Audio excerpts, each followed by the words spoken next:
ప్రభువైన యేసుక్రీస్తు నామములో మీ అందరికీ శుభములు తెలియజేస్తున్నాను. క్రైస్ట్ కౌనెట్ చర్చ్ నిర్వహించు మహిమగల సంఘం అను ఈ టీవీ కార్యక్రమమునకు ప్రేమతో మిమ్మలను ఆహ్వానిస్తున్నాం. ఈ సమయంలో నా కుమారుడు పాస్టర్ సైమన్ సుధీర్ దైవ సందేశాన్ని అందించబోతున్నారు. శ్రద్ధగా విని దీవించబడాలని ఆశిస్తున్నాం. ప్రభును రక్షకుడైన యేసుక్రీస్తు నామంలో మీకు శుభములు తెలియజేస్తూ ఉన్నాను. మహిమగల సంఘమని ఆధ్యాత్మిక టీవీ కార్యక్రమానికి ప్రేమతో మిమ్మలను ఆహ్వానిస్తూ ఉన్నాం.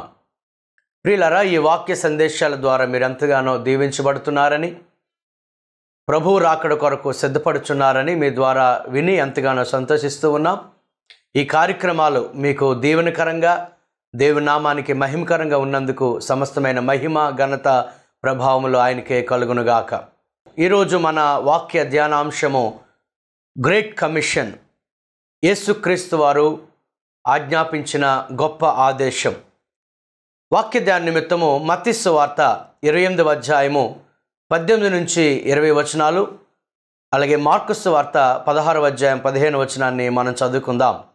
యేసు వారి యొద్దకు వచ్చి, పరలోకమందును భూమి మీదను నాకు సర్వాధికారం ఇవ్వబడి ఉన్నది, కాబట్టి మీరు వెళ్ళి సమస్త జనులను శిష్యులనుగా చేయుడి.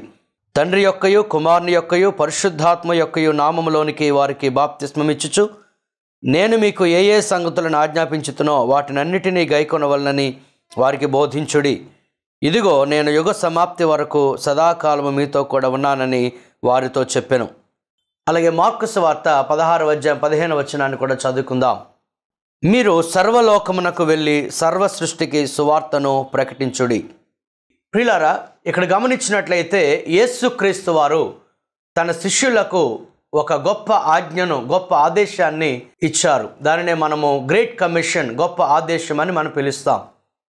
యేసుక్రీస్తు వారు నరావతారుగా ఈ భూమి మీద 33 సంవత్సరాలు ఆయన జీవించి పరిచర్య జరిగించి కల్వరి శిలువలో తన ప్రాణాన్ని పెట్టి రక్తమును చిందించి మన కొరకు మరణించి 3వ దినమున తిరిగి లేచి పరలోకమునకు ఆరోహణమయ్యాడు. యేసుక్రీస్తు వారు కల్వరి శిలువలో కాచిన రక్తము ద్వారా సమస్త మానవాళికి పాప క్షమాపణ, నిత్య జీవము, మోక్షరాజ్యము కలుగుతుందని మనము నమ్ముచూ ఉన్నాము. బైబిల్ గ్రంథముల మాటలు స్పష్టంగా వ్రాయబడ్డాయి.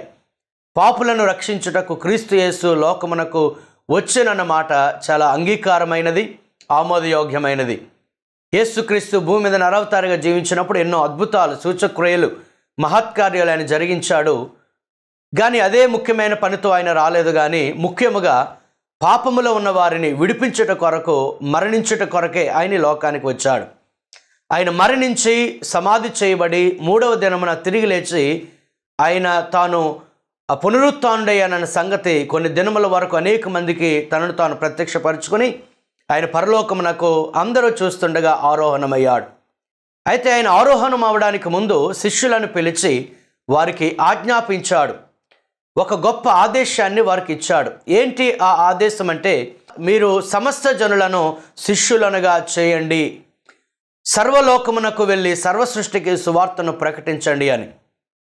ప్రియులారా, ఈ 2 మాటలు మనం గమనించినట్లయితే సమస్త జనులను శిష్యులుగా చేయుడి అనేది యేసుక్రీస్తు వారు తన శిష్యులకు ఇచ్చిన ఆదేశం. ఈ ఆదేశాన్ని ప్రతి ఒక్కరూ కూడా పాటించవలసిందే. యేసుక్రీస్తుకు శిష్యులుగా పరిగణించబడిన వారు ఈ ఆదేశమును తప్పనిసరిగా పాటించాలి. యేసుక్రీస్తు వారు తన ప్రజలకు 2 ప్రధానమైన ఆజ్ఞలు ఇచ్చినట్లు కొత్త నిబంధన గ్రంథంలో మార్కు సువార్తలోను, మత్తయి సువార్తలోను మనం చదువుతున్నాం. మార్కు సువార్త 12వ అధ్యాయం 29 నుంచి 31 వచనాల వరకు, మత్తయి సువార్త 23వ అధ్యాయం 36 నుంచి 40 వచనాల వరకు చదివినట్లయితే ఈ 2 ప్రధానమైన ఆజ్ఞలు మనకు కనబడుతూ ఉన్నాయి. మొదటి ఆ ప్రధానమైన ఆజ్ఞ, నీ దేవుడైన యెహోవాను పూర్ణ హృదయముతోనూ, పూర్ణ ఆత్మతోనూ, పూర్ణ వివేకముతోనూ, పూర్ణ బలముతోనూ ప్రేమించాలి. 2వ ప్రధానమైన ఆజ్ఞ, నిన్ను వలె నీ పొరుగువాని ప్రేమించాలి. ప్రియులారా, ఇవి ప్రధానమైన ఆజ్ఞలుగా పరిగణించబడుతూ ఉన్నాయి. అయితే వీటితో పాటు యేసుక్రీస్తు వారు గొప్ప ఆజ్ఞ లేదా గొప్ప ఆదేశము అనే ఆజ్ఞను కూడా ఆయన తన శిష్యులకు ఇచ్చాడు. దాన్ని మనం గ్రేట్ కమిషన్ అని మనం పిలుస్తూ ఉన్నాం. ఏమిటి గొప్ప ఆదేశం అంటే, సమస్త జనులను శిష్యులుగా చేయుట అన్నది. ప్రియులారా, ఎవరైతే దేవుణ్ణి ప్రేమిస్తారో వారు ఈ గొప్ప ఆదేశాన్ని కూడా పాటిస్తారు. ఎవరైతే ఆయన ఆజ్ఞలు గైకొంటారో వారు ఆయనను ప్రేమించినట్లు అని యోహాను రాసిన మొదటి పత్రిక 5వ అధ్యాయం 3వ వచనంలో చదువుతూ ఉన్నాం. అలాగే ఎవరైతే తన పొరుగువారిని ప్రేమిస్తారో వారికి తప్పనిసరిగా సువార్తను ప్రకటించి వారిని నరకము నుండి పాతాళం నుండి తప్పించవలసిన బాధ్యత ప్రతి ఒక్క విశ్వాసం మీద ఉంది. మనం గమనించినట్లయితే ఎవరైతే దేవుని ఈ ప్రధానమైన ఆజ్ఞలు పాటిస్తారో వాటితో పాటుగానే వాటిలో భాగముగానే యేసుక్రీస్తు వారు ఇచ్చిన గొప్ప ఆదేశము కూడా తప్పనిసరిగా పాటించవలసి ఉంది. దేవుణ్ణి ప్రేమించడం, పొరుగువారిని ప్రేమించడంలో భాగమే అనేక మందిని ప్రభు కొరకు శిష్యులుగా చేయడము, అనేక మందికి సువార్తను ప్రకటించి నరకము నుండి తప్పించడం అనేది. ప్రియులారా, ఈ గొప్ప ఆదేశమును గురించి మనం ఆలోచన చేసినట్లయితే ఒక వ్యక్తి యేసుక్రీస్తుకు శిష్యుడిగా మారాలన్నా లేదా అనేక మంది శిష్యులను తయారు చేయాలన్నా యేసుక్రీస్తు వారు ఒక నియమాన్ని ఈ గొప్ప ఆదేశంలో ఇచ్చినట్లుగా మనం గమనించవచ్చు. ఈ గ్రేట్ కమిషన్లో 3 ముఖ్యమైన భాగాలు ఉన్నాయి. ఈ 3 ముఖ్యమైన నియమాలు పాటించినట్లయితేనే ఒక వ్యక్తి శిష్యుడిగా తీర్చిదిద్దబడతాడు, ఒక వ్యక్తి శిష్యుడిగా మారుతాడు. ప్రియులారా, శిష్యులుగా చేయమని ప్రభువు చెప్పాడు. Not just converts, not just fans, but his followers. కేవలము కన్వర్ట్స్గా ఆయన చేయమని కానీ లేకపోతే ఆయనకు అభిమానులుగా చేయమని ఆయన ఆదేశించలేదు, కానీ ఆయనకు శిష్యులుగా చేయమని ప్రభువు శిష్యులకు ఆజ్ఞాపించాడు. అయితే ఈ శిష్యులుగా తయారు చేసే ఈ పరిణామంలో 3 ముఖ్యమైన నియమాలు ప్రభు ఇచ్చినట్లుగా మనం ఆయన ఆదేశంలో మనం చూస్తూ ఉన్నాం. 1, మీరు వెళ్ళి సువార్తను ప్రకటించండి. 2, సువార్తను ఎవరైతే నమ్ముతారో వారికి బాప్తిస్మం ఇవ్వండి. 3, ఎవరైతే బాప్తిస్మం పొందుతారో వారికి ప్రభు ఆజ్ఞాపించిన ఆజ్ఞలన్నిటినీ కూడా వారికి బోధించవలసి ఉంది. ఒక వ్యక్తి యేసుక్రీస్తు వారికి శిష్యుడిగా మారాలి అంటే ప్రియులారా, అతడు సువార్తను వినాలి, నమ్మి బాప్తిసం పొందాలి. బాప్తిసం పొందిన వ్యక్తి బోధించబడాలి. ఈ 3 ఏది తప్పిపోయినా అతడు యేసుక్రీస్తు వారికి శిష్యుడిగా మార్చబడలేడు. యేసుక్రీస్తు వారి యొక్క ఉద్దేశ్యము, యేసుక్రీస్తు వారి యొక్క ఆశయం ఏంటంటే ఈ భూమి మీద ఉన్న ప్రతి ఒక్కరిని కూడా ఆయనకు శిష్యులుగా ఆయన చేసుకోవాలి. యేసుక్రీస్తు అందరికీ ప్రభు అని దేవుని యొక్క వాక్యం సెలవిస్తూ ఉంది.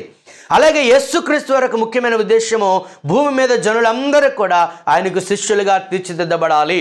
ఎవరైతే ఆయనకు శిష్యులుగా తీర్చిదిద్దబడతారో వారికే పరలోక రాజ్యము దొరుకుతుంది అన్న సంగతి మనం ఎన్నడూ కూడా మర్చిపోకూడదు. అందుచేత యేసుక్రీస్తు వారు ఇచ్చిన గొప్ప ఆదేశంలో ఉన్న ఈ 3 నియమముల గురించి మనం కొద్ది నిమిషాలు మనము ధ్యానం చేద్దాం. ఈ గొప్ప ఆదేశమును మనం గమనించినట్లయితే 2 కోణములలో మనం ఆలోచించాలి. ఒక వ్యక్తి శిష్యుడిగా మారవలసి ఉంది. 2, ఒక శిష్యుడు మరికొంతమంది శిష్యులను తయారు చేయవలసి ఉంది. ఒక వ్యక్తి శిష్యుడిగా మారాలి అన్నా లేదా శిష్యులను తయారు చేయాలన్నా ఈ 3 నియమాలు పాటించవలసిందే. మొదటిగా మనం గమనిద్దాము, ఒక వ్యక్తి శిష్యుడిగా మారాలి అంటే ప్రభువు చెప్పిన ఆ ఆదేశంలో మొట్టమొదటి భాగం ఏంటంటే వెళ్ళి సువార్తను ప్రకటించాలి. మరొక విధంగా ఆలోచన చేసినట్లయితే ఒక వ్యక్తి యేసుక్రీస్తు వారి యొక్క సువార్త వినకుండా అతడు శిష్యుడిగా మారలేడు. లేదా ఒక వ్యక్తికి సువార్త ప్రకటించకుండా అతనిని శిష్యునిగా తయారు చేయలేము. మొదటి నియమాన్ని మనం గమనించినట్లయితే ప్రియులారా, వెళ్ళి సువార్తను ప్రకటించాలి. Go and preach the gospel. ఒక వ్యక్తి పాపము నుంచి విడిపింపబడి అతడు పరిశుద్ధునిగా నీతిమంతునిగా తీర్చబడాలంటే అతనికి సువార్తను ప్రకటించవలసి ఉంది. సువార్త దేవుని యొక్క శక్తి అని మనము రోమిలికి రాసిన పత్రిక 1వ అధ్యాయం 16వ వచనంలో చదువుతూ ఉన్నాం. సువార్తను గురించి నేను సిగ్గుపడేవాడిని కాను, ఏలయనగా నమ్ము ప్రతి వానికి, మొదటి యూదునికి గ్రీసు దేశస్థునికి కూడా రక్షణ కలుగజేయుటకు అది దేవుని శక్తి అయి ఉన్నది. పిల్లల దేవుని శక్తి ఏంటి అంటే సువార్త. ఒక వ్యక్తి సువార్త విన్నప్పుడు అతడు దేవుని యొక్క శక్తిని అనుభవిస్తాడు. ఎప్పుడైతే అతను సువార్త వింటాడో దేవుని శక్తి అతనిలోనికి ప్రవేశిస్తుందో అతని యొక్క పాప జీవితాన్ని విడిచిపెట్టి పాప క్షమాపణ పొంది అతను మారు మనసు పొంది రక్షణ పొందుతాడు. మనుషుల మాటలు అతనిని మార్చలేవు. మనుషుల యొక్క ఆలోచనలు, మనుషుల యొక్క తర్కములు, మనుషుల యొక్క వాదములు ఆ వ్యక్తిని మార్చలేవు, కానీ సువార్తలోనే దేవుని శక్తి ఉందని గమనించాలి. అంచేత ఒక వ్యక్తి సువార్తను వింటేనే అతడు రక్షణ పొందుతాడనే సంగతి మనం ఎన్నడూ కూడా మర్చిపోకూడదు. కొరింథీయులకు రాసిన మొదటి పత్రిక 1:18 కూడా మనం చదువుతున్నాము, సువార్త నశించుచున్న వారికి వెర్రితనము కానీ రక్షించబడుచున్న మనకు శక్తి అని మనం అక్కడ చదువుతున్నాం. ప్రియులారా, ఎవరైతే రక్షణ పొందుతారో వారికి దేవుని శక్తి ఏంటి అంటే సువార్త మాత్రమే. అందుచేత ఒక వ్యక్తి రక్షణ పొందాలి అంటే అతనికి సువార్త ప్రకటించబడాలి. కేవలము అద్భుతములు, కేవలము సూచక క్రియలు, మహత్కార్యములు బట్టి అతడు రక్షణ పొందడు. నిజమే, అద్భుతముల వలన ప్రభు యొద్దకు అతను నడిపించబడవచ్చు.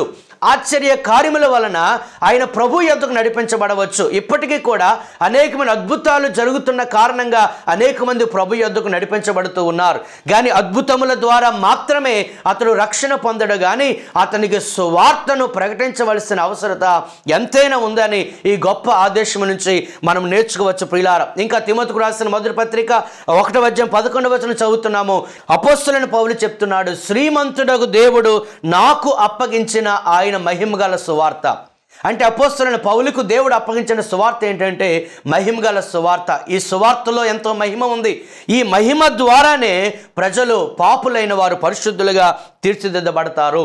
రోమిలికి రాసిన పత్రిక 10:13-17 మనం గమనించినట్లయితే ప్రియులారా, ఈ సువార్త వలన మనుషులు ఏ విధంగా పరిశుద్ధులుగా తీర్చిదిద్దబడతారో మనకు అర్థమవుతూ ఉంది. 13 చదువుతున్నాము, ప్రభువు నామమును బట్టి ప్రార్థన చేయవాడెవడో వాడు రక్షింపబడును. ఎవరైతే ప్రభువు నామాన్ని బట్టి ప్రార్థన చేస్తారో వారు రక్షింపబడతారు. 14 చదివినట్లయితే, విశ్వసింపని వానికి వారు ఇట్లు ప్రార్థన చేస్తారు. వారు ప్రార్థన చేయాలంటే వారు విశ్వసించాలి. విశ్వసించాలి అంటే వారు ప్రకటించబడాలి. అక్కడ అంటూ ఉన్నారు 14 ప్రకటించువాడు లేకుండా వారు ఎట్లు విందురు. 15 చదువుతున్నాము, ప్రకటించువారు పంపబడిన ఎడల వారు ఎట్లు ప్రకటించుదురు. ఇందు విషయమై ఉత్తమమైన వాటిని గూర్చి సువార్త ప్రకటించే వారి పాదములు ఎంతో సుందరములు.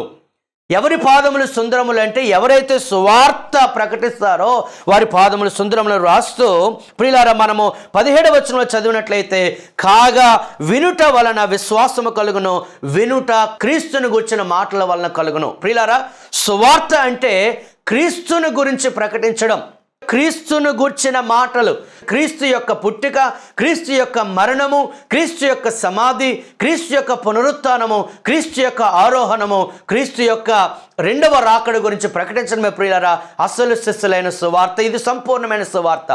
ఈరోజు ఒక వ్యక్తి రక్షణ పొందాలంటే ప్రియులారా అతనికి ఈ సత్య సువార్త ప్రకటించబడితే తప్ప వారు రక్షణ పొందలేరని ఈ రోమిలికి రాసిన పత్రిక 10వ నుంచి మనం నేర్చుకోగలుగుతూ ఉన్నాం. ఇంకా కొరింథీయులకు రాసిన మొదటి పత్రిక 1:18 చదివినట్లయితే, సిలువను గూర్చిన సువార్త అని మనం చదువుతున్నాం. సిలువను గూర్చిన వార్త నశించుచున్న వారికి వెర్రితనము, కానీ రక్షించబడుచున్న మనకు శక్తి. సువార్త అంటే సిలువను గూర్చిన వార్త. సువార్త అనగా లూకా సువార్త 16:16 చదువుతున్నాము, దేవుని రాజ్య సువార్త అని మనము చదువుతున్నాం. ప్రియులారా, వీటన్నిటి బట్టి మనం ఆలోచన చేసినట్లయితే ఒక వ్యక్తి రక్షణ పొందాలంటే అతనికి సువార్త తప్పనిసరిగా ప్రకటించబడాలి. ప్రియులారా, అపోస్తుల కార్యములో మనం చదివినట్లయితే అపోస్తులైన వారు సువార్తను ప్రకటించారు. భౌతిక సంబంధమైన ఆశీర్వాదముల గురించి వారు అధిక ప్రాధాన్యత ఇవ్వలేదు. కానీ ఒక వ్యక్తి పాపము విడిచిపెట్టి మారు మనసు పొంది పాప క్షమాపణ నిమిత్తము ఏమి చేయాలో అనే సువార్తను ప్రియులారా అపోస్తలులైన వారు ప్రకటించారు. అపోస్తల గ్రంథం అంతా మనం చదివినట్లయితే వారు సువార్తను ప్రకటించి వారు అనేక మందిని శిష్యులనుగా తయారు చేసినట్లు మనం గమనిస్తూ ఉన్నాము. అపోస్తల కాలం 2వ అధ్యాయంలో 41 చదివినట్లయితే, పేతురు ప్రకటించిన వాక్యమును అంగీకరించి 3000 మంది పాప క్షమాపణ పొంది బాప్తిసం పొందినట్లుగా మనం చదువుతున్నాం. అంటే ఈ 3000 మంది ఏం విన్నారు? పేతురు గారు ప్రకటించిన సువార్తను విన్నారు. పాప క్షమాపణ గురించిన సువార్తను విన్నారు. మారు మనస్సును గురించిన సువార్త విన్నారు. ఇదిగో మీరు పాప క్షమాపణ నిమిత్తము మీరు బాప్తిసం పొందండి అనే సువార్తను వారు విని ప్రియులారా 3000 మంది రక్షణ అక్కడ పొందినట్లుగా మనం చదువుతున్నాం. అక్కడ భౌతిక పరమైన దీవెనల గురించి వారు ప్రకటించలేదు, శరీర సంబంధమైన ఆశీర్వాదముల గురించి వారు ప్రకటించలేదు, కానీ ఆత్మ సంబంధమైన నిత్య జీవనం గురించి, పాప క్షమాపణ గురించి వారు ప్రకటించారు. ఈరోజు అనేక మంది బోధకులు సువార్తను ప్రకటిస్తూ ఉన్నారా, లేదా భౌతికపరమైన వాటిని గురించి ప్రకటిస్తూ కాలక్షేపం చేస్తున్నారేమో ఒకసారి మనము ఆలోచన చేయాలి. పిల్లల ప్రకృతి సంబంధంగా ఒకవేళ విత్తనము విత్తితే ప్రకృతి సంబంధమైన పంట కోసుకుంటాము. ఆత్మ సంబంధమైన సువార్త అనే విత్తనం విత్తితే ఆత్మ సంబంధమైన పంట తప్పనిసరిగా వస్తూ ఉంది. అపోస్తులైన వారు ఆత్మ సంబంధమైన విత్తనాన్ని అనగా సువార్త వాక్యమును వారు ప్రకటించినందుకు అనేక ఆత్మలు ఆనాడు సంపాదించబడ్డాయి. అనేక ఆత్మలు రక్షణ పొందుకున్నట్లుగా మన అపోస్తలుల కార్యములో మనము చదువుతున్నాం ప్రియులారా. ఇంకా అపోస్తలుల కార్యం 8వ అధ్యాయం 4వ వచనమును చదివితే చెదిరిపోయిన విశ్వాసులైన వారు సువార్త వాక్యమును ప్రకటిస్తూ అనేక ప్రాంతాలకు వారు సంచరించి అనేక మందిని ప్రభు యొక్క రక్షణలోనికి వారు నడిపించారు. 8వ అధ్యాయంలోనే మనం చదువుతున్న 12వ వచనములో చదివినట్లయితే ఫిలిప్పు దేవుని రాజ్యమును గూర్చి యేసుక్రీస్తు నామమును గూర్చి సువార్త ప్రకటించుచుండగా వారు అతను నమ్మి పురుషులు స్త్రీలైన వారు బాప్తిస్మ పొందినట్లుగా మనం చదువుతున్నాం. 8వ అధ్యాయం 25వ వచనం చదివినట్లయితే పేతురు యోహానులు సమరయుల అనేక గ్రామములలో వారు ప్రవేశించి ప్రియులారా సువార్తను ప్రకటించి అనేక మందిని ప్రభు యొద్దకు నడిపించారు, వారిని శిష్యులుగా తయారు చేశారు. అపోస్తలుల కార్యములు 8వ అధ్యాయం 35వ వచనంలో మనం చదివినట్లయితే ఫిలిప్పు ఐథోపియుడైన మంత్రి అయిన నపుంసకునికి సువార్తను ప్రకటించి యేసు క్రీస్తు నామమును గురించి అతను ప్రకటించి యేసు క్రీస్తుని గురించి సువార్త ప్రకటించి అతనికి బాప్తిస్మ ఇచ్చినట్లుగా మనం చదువుతూ ఉన్నాం.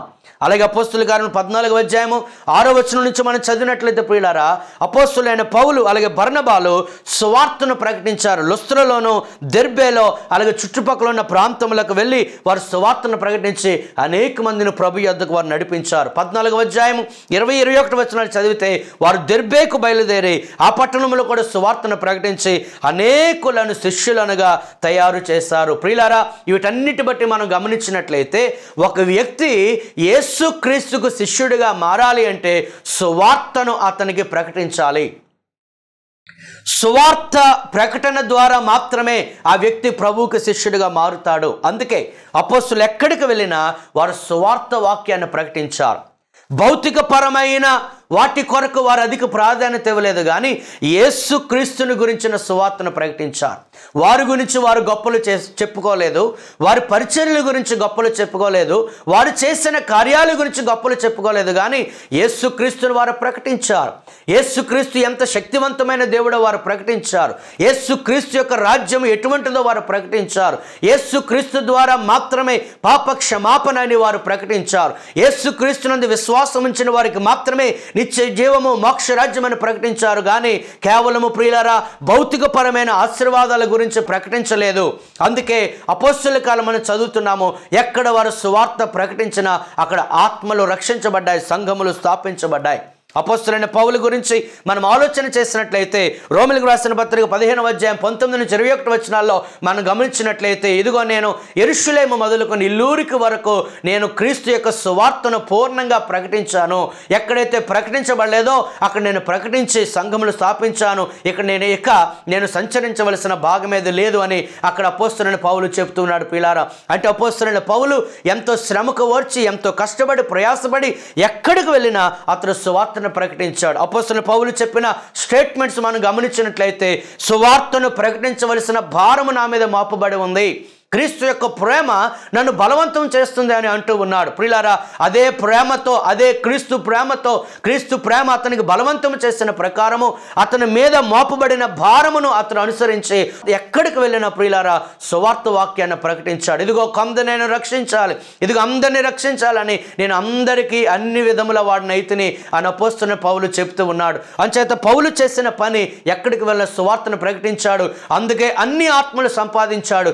అందుకే అనేకమైన సంఘాలు అతను స్థాపించినట్లుగా మనం చదువుతున్నాం. పౌలు చెప్పిన మరొక స్టేట్మెంటు సువార్తను ప్రకటింపకపోయిన ఎడల నాకు శ్రమ అని చెప్తూ ఉన్నాడు. అదే పౌలు చెప్తూ ఉన్నాడు, నేను సువార్తను గురించి నేను సిగ్గుపడేవాడిని కాదు. ప్రియులారా వీటన్నిటి బట్టి గమనించినట్లయితే ఒక వ్యక్తి శిష్యుడిగా తీర్చిదిద్దబడాలంటే అతనికి సువార్త ప్రకటించాలి. ఒక వ్యక్తి శిష్యుడిగా మారాలి అంటే అతడు సువార్తను వింటే తప్ప అతడు మారు మనసు పొందలేడు. మనం ఇంకా ఆలోచన చేసినట్లయితే ఏమిటి సువార్త? ఈరోజు సువార్తను గురించి అనేక మంది రకరకాల ఆలోచనలు కలిగి ఉన్నారు. సువార్త అంటే యేసుప్రభుని నమ్ముకోండి మేలు జరుగుతుంది, సువార్త అంటే యేసుప్రభుని నమ్ముకోండి అద్భుతం జరుగుతుంది, సువార్త అంటే యేసుప్రభుని నమ్ముకోండి మీకు గొప్ప కార్యాలు జరుగుతాయని యేసుక్రీస్తును పరిచయం చేస్తున్నారు. కానీ యేసుక్రీస్తు ఎందుకు ఈ లోకమునకు వచ్చాడో అనేక మంది చెప్పడానికి విస్మరిస్తున్నారు. పిల్లారా, అసలు మనం గమనించినట్లయితే ఏది అసలు సిస్సులైన సువార్త అంటే, ఏది సంపూర్ణమైన సువార్త అంటే, కొరింథీయులకు రాసిన మొదటి పత్రిక 15వ అధ్యాయము 1-4 వచనాలు మనం గమనించినట్లయితే మనకు పూర్తిగా అర్థమవుతుంది. మొదటి వచనంలో, నేను మీకు ప్రకటించిన సువార్తను మీకు తెలియపరుచున్నాను, మీరు దాన్ని అంగీకరించితే దాని యందే మీరు నిలిచి ఉన్నారు, మీ విశ్వాసం వ్యర్థమైతేనే కానీ నేను ఏ ఉపదేశ రూపముగా సువార్త మీకు ప్రకటించుతునో ఆ ఉపదేశమును మీరు గట్టిగా పట్టుకొని ఉన్న ఎడల ఆ సువార్త వలననే మీరు రక్షణ పొందువారయ్యుందురు. పౌలు చెప్తూ ఉన్నాడు, సువార్త వలననే మీరు రక్షణ పొందువారై ఉన్నారు. 3వ వచనంలో, నాకు ఇయ్యబడిన ఉపదేశమును మొదట మీకు అప్పగించుతున్నదేమనగా, లేఖనముల ప్రకారము క్రీస్తు మన పాపం నిమిత్తం మృతి పొందెను, సమాధి చేయబడను, లేఖనముల ప్రకారము 3వ దినమున లేపబడను. ప్రియులారా, ఇది సంపూర్ణమైన సువార్త. సువార్త అంటే కేవలము యేసుక్రీస్తు భౌతికమైన మేలు చేస్తాడు, లేకపోతే అద్భుతములు చేస్తాడు, ఆశ్చర్యకార్యాలు చేస్తాడని మాత్రమే ప్రకటించడం కాదు. సువార్త అంటే ఏదో సామాజిక సేవ చేసి ప్రభు యొద్దకు మనుషులను త్రిప్పడం అనేది కాదు. సువార్త అనగా యేసుక్రీస్తు యొక్క జన్మ గురించి ప్రకటించడం. సువార్త అనగా యేసుక్రీస్తు మన పాపం నిమిత్తమే ఆయన రక్తము చిందించాడు, మృతి పొందాడు అని ప్రకటించడం. సువార్త అనగా యేసుక్రీస్తు సమాధి చేయబడ్డాడు, ఆయన 3వ దినమున తిరిగి లేచాడని చెప్పడమే అసలు సిసలైన సువార్త. ప్రియులారా, ఇటువంటి సువార్త ఈరోజు ప్రకటించబడుతూ ఉందా? కేవలము యేసుక్రీస్తు యొక్క అద్భుతములు మాత్రమే, లేదా యేసుక్రీస్తు చేసిన అద్భుతములు ఆశ్చర్యకార్యాల గురించి మాత్రమే ప్రకటిస్తే ఆ వ్యక్తి రక్షణ పొందలేడు. ఈరోజు సువార్తను ప్రకటించడము అనేక మంది మానేసి యేసుక్రీస్తు అనుగ్రహించే ఐశ్వర్యము గురించి, ఆరోగ్యము గురించి, అభివృద్ధి గురించి ఈరోజు అనేక మంది ప్రకటిస్తూ ఉన్నారు. నిజమే, ఆయన నమ్ముకున్న వారు బాగుపడతారు, ఆశీర్వదించబడతారు. కానీ వారు రక్షణ పొందాలంటే ప్రియులారా యేసుక్రీస్తుని గురించి సువార్త ప్రకటించబడాలి. ఈరోజు అనేక మంది మహాసభలలో ఎంతమంది నిజముగా మారు మనసు పొంది రక్షణ పొందుతూ ఉన్నారు? ఆ సభలలో నిజముగా సువార్త ప్రకటించబడుతుందా, లేదా కేవలము భౌతికపరమైన ఇహలోక సంబంధమైన ఆశీర్వాదాల గురించే ప్రకటించబడుతుందా? ఈరోజు దేవుని పిల్లలైన మనము ఎంతగానో ఆలోచించవలసిన ఉంది. అందుచేత సువార్త అంటే యేసుక్రీస్తు యొక్క పుట్టుక, ఆయన మరణము, ఆయన సమాధి, ఆయన పునరుత్థానము, ఆయన ఆరోహమును గురించి ప్రకటించడమే ఆ సంపూర్ణమైన సువార్త. ఆ సువార్త మనుషులకు ప్రకటించబడితేనే ప్రియులారా ఈరోజు ఒక వ్యక్తి మారు మనసు పొందుతాడు. ఉదాహరణకు అపోస్తలుల కార్యములు 10వ అధ్యాయంలో మనం గమనించినట్లయితే అపోస్తలుడైన పేతురు కొర్నేలికి సువార్త ప్రకటించడానికి ప్రభువు నడిపించాడు. కొర్నేలి కూడా దర్శనంలో కనబడ్డాడు, పేతురు కూడా దర్శనంలో కనబడ్డాడు. ప్రభు వారిని ప్రేరేపించాడు. పేతురు కొర్నేలి శతాధి ఇటలీ పటాలం అనబడిన పటాలంలో శతాధిపతి అయిన కొర్నేలి ఇంటికి అపోస్తలుడైన పేతురు వెళ్ళి సువార్తను ప్రకటించాడు. సువార్తను ప్రకటించిన వెంటనే అతడు తన ఇంటి వారందరూ కూడా రక్షణ పొందినట్లుగా, బాప్తిసం పొంది రక్షణ పొందినట్లుగా మనం గమనిస్తున్నాం. అయితే పేతురు ఏమి ప్రకటించాడు? పేతురు భౌతికమైన దీవెనల గురించి మాత్రమే ప్రకటించాడా? అపోస్తలుల కార్యములు 10వ అధ్యాయం 34వ వచనం నుంచి 48వ వచనంలో ఈ మాటలన్నీ మనము గమనించవచ్చు. ప్రియులారా, మనం ఆలోచన చేసినట్లయితే 34వ వచనం నుంచి 48వ వచనం వరకు మనము గమనించినట్లయితే ఈ విధంగా రాయబడింది. మొదటిగా పేతురు ఏమని ప్రకటించాడంటే దేవుని గురించి ప్రకటించాడు. సృష్టికర్త అయిన దేవుడు పక్షపాతి కాడు అని ప్రకటించాడు. 35వ వచనంలో ప్రతి జన్మలోనూ ఆయనకు భయపడి నీతిగా నడుచుకున్న వారిని ఆయన అంగీకరించడని చెబుతూ 36వ వచనంలో యేసుక్రీస్తు అందరికీ ప్రభు, ఆయన ద్వారా దేవుడు సమాధానకరమైన సువార్త ప్రకటించి ఇశ్రాయేలీయులకు పంపిన వర్తమానము మీరు ఎరుగుదురు. 38వ వచనంలో గమనించినట్టయితే దేవుడు నజరేయుడైన యేసును పరిశుద్ధాత్మతోను శక్తితోను అభిషేకించనున్నది దేవుడు ఆయనకు తోడైయుండెను గనుక ఆయన మేలు చేయొచ్చు, అపవాది చేత పీడింపబడిన వారిని అందరినీ స్వస్థపరచుచు సంచరించుచుండెను అని చెబుతూ 39వ వచనంలో చెప్తూ ఉన్నాడు, ఆయనను వారు మ్రానున వ్రేలాడదీసి చంపిరి. అంటే యేసుక్రీస్తు యొక్క సిలువను గురించి పేతురు ప్రకటించాడు. ఎందుకు యేసుక్రీస్తు మరణించవలసి వచ్చింది? ఆయన మరణం ద్వారానే పాప క్షమాపణ ఎలాగ మనుషులకు దొరుకుతుందని పేతురు ప్రకటించాడు. 40వ వచనంలో దేవుడు ఆయనను 3వ దినమున లేపి ప్రజలందరికీ కాక దేవుని చేత ముందుగా ఏర్పరచబడిన సాక్షులకే, అనగా ఆయన మృతులలో నుండి లేచిన తరువాత ఆయనతో కూడా అన్నపానములు పుచ్చుకున్న మాకే ఆయన ప్రత్యక్షముగా కనబడినట్లు అనుగ్రహించునని చెప్తూ వచ్చాడు. 42వ వచనంలో ఇదియుగాక దేవుడు సజీవులకును మృతులకును న్యాయాధిపతినిగా నియమించేవాడు ఈయనే. ఇదిగో యేసుక్రీస్తు వారు పునరుత్థానుడయ్యాడు, ఆరోహణమయ్యాడు. ఆయన మరలా రాబోతూ ఉన్నాడు. ఆయన న్యాయాధిపతిగా రాబోతూ ఉన్నాడు. మొదటిసారిగా ఆయన రక్షకునిగా వచ్చాడు. రెండవసారి ఆయన జడ్జిగా వచ్చి ఆయన తీర్పు తీరుస్తున్న చదువుతున్నాము. 43వ వచనంలో గమనించినట్లయితే, ఆయనందు విశ్వాసం ఉంచేవాడెవడో వాడు ఆయన నామం మూలముగా పాప క్షమాపణ పొందునని ప్రవక్తలందరూ ఆయన గురించి సాక్ష్యం ఇచ్చున్నాను. అంటే ప్రియులారా, యేసుక్రీస్తు ద్వారా మాత్రమే పాప క్షమాపణ ఆయన వారికి ప్రకటించినప్పుడు ప్రియులారా, ఆ ఇంటి వారందరూ కూడా మారు మనసు రక్షణ పొందారు. ఇక్కడ ఏదో గొప్ప అద్భుతములు జరగలేదు, భౌతిక పరమైన ఆశీర్వాద కార్యం ఏమి జరగలేదు. కానీ కొర్నేలి తన ఇంటి వారందరూ ఏ మాటల వల్ల రక్షణ పొందుతారు అవే మాటలు పేతురు ప్రకటించాడు. అందుకే కొర్నేలి తన ఇంటి వారందరూ రక్షణ పొందారు. మరి ఈరోజు సువార్త ప్రకటించబడుతుందా? యేసుక్రీస్తు యొక్క గొప్ప ఆదేశం గ్రేట్ కమిషన్లో మొదటి నియమమును మనము పాటిస్తూ ఉన్నామా? సువార్తను ప్రకటిస్తూ ఉన్నామా? ప్రియులారా, ఈరోజు ప్రతి సేవకులు, ప్రతి విశ్వాసి సువార్తను ప్రకటించాలి. యేసుక్రీస్తు సిలువను గురించి, యేసుక్రీస్తు యొక్క మరణ పునరుత్థాన ఆరోహణము ఆయన రెండవ రాకడ గురించి ప్రకటించవలసిన అవసరత ఎంతైనా ఉంది. మర్చిపోవద్దు, సువార్త ప్రకటన ద్వారానే ఒక వ్యక్తి యేసుక్రీస్తుకు శిష్యుడిగా మార్చబడతాడు. ప్రియులారా, ఒక వ్యక్తి క్రీస్తుకు శిష్యుడిగా మార్చబడాలంటే తప్పనిసరిగా సువార్త విని రక్షణ పొందాలి. సువార్త వినకుండా యేసుక్రీస్తుకు శిష్యుడిగా మార్చబడలేడు. సువార్త విని ఎవరైతే నమ్ముతారో, యేసుక్రీస్తునందు విశ్వాసం ఉంచుతారో అతడు బాప్తిసం పొందాలి. అలాగే బాప్తిసం పొందిన వ్యక్తి బోధించబడాలి. గొప్ప ఆదేశంలో మొదటి నియమము సువార్తను ప్రకటించాలి లేదా సువార్తను వినాలి.